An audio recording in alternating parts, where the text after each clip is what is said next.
Okay, welcome guys. So in this video we are going to see exact differential equation with an example.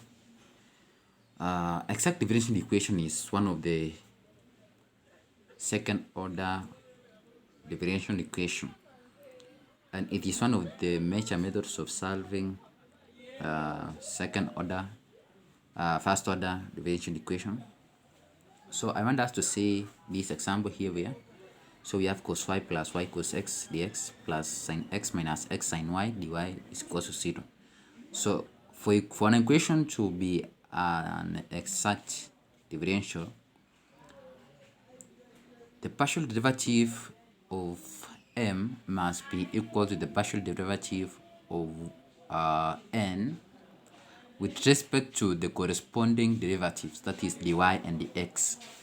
So here I want to show you how to partially differentiate this m with respect to y. So observe that this dx, we are partially differentiating this equation instead with y, and for n we partially differentiate with respect to x instead of y. So that is where many have confusion. So observe that we partially differentiate with respect to y and the other equation with respect to x. So it's like we are alternating the y and the x's on both sides.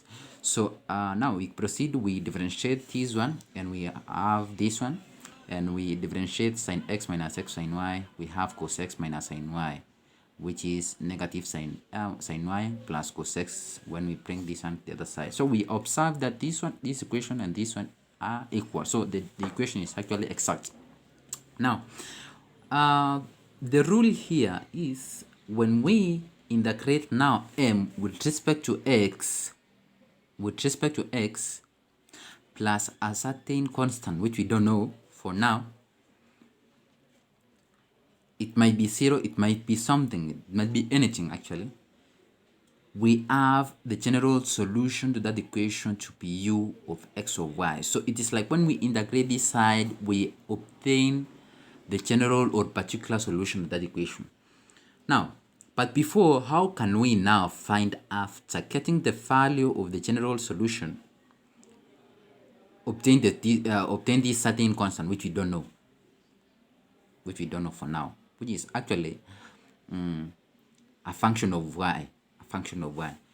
So let's see, when we integrate now m with respect to x to attain the general solution, we get x cos y plus y sin x plus h of y, which of course when we integrate y cos y, we get with respect to x, we get x, it's like we introduce another x, and then y cos x, when we integrate that one with respect to x, we get y sin x. So we have now the u of x and y to be equal to x cos y plus y sin x plus h of y. So how can we now get the value of this h of y? So h of y, for us to, another way of getting the solution to this equation is when we integrate this side with respect to y. We also can obtain the general solution to that equation, which must be equal to the general solution when we use x. So we have two ways actually of solving this. When you integrate this one, you can attain the general or particular solution, and when you integrate this one with respect to x, you also get the general solution, which of course must be equal, because we can see we have one equation. So let's proceed now and equal it. So we can differentiate now the solution, the general solution to that equation, and differentiate it with respect to y here, which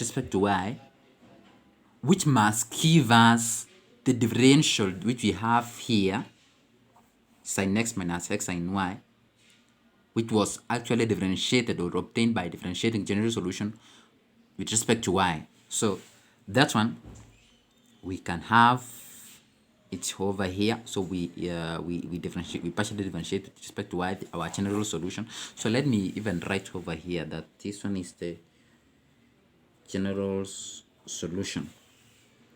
General solution. So now we obtain this equation after partially differentiating our general solution with respect to y, and we equal the two. So we can see we have now the value of h of y to be equal to 0, So, and of course we wanted the value of h of y. Our main intention here was to find the value of h of y. So we have obtained the value of first derivative of y to be 0. So we integrate it for us to get the value of y, which is also 0. And then now we can go on happily and place the value of h of y in our general equation now over here, u of x of y over here. So we replace with 0, and we have our final solution to be this one. So thank you guys for watching this video, and have a nice day.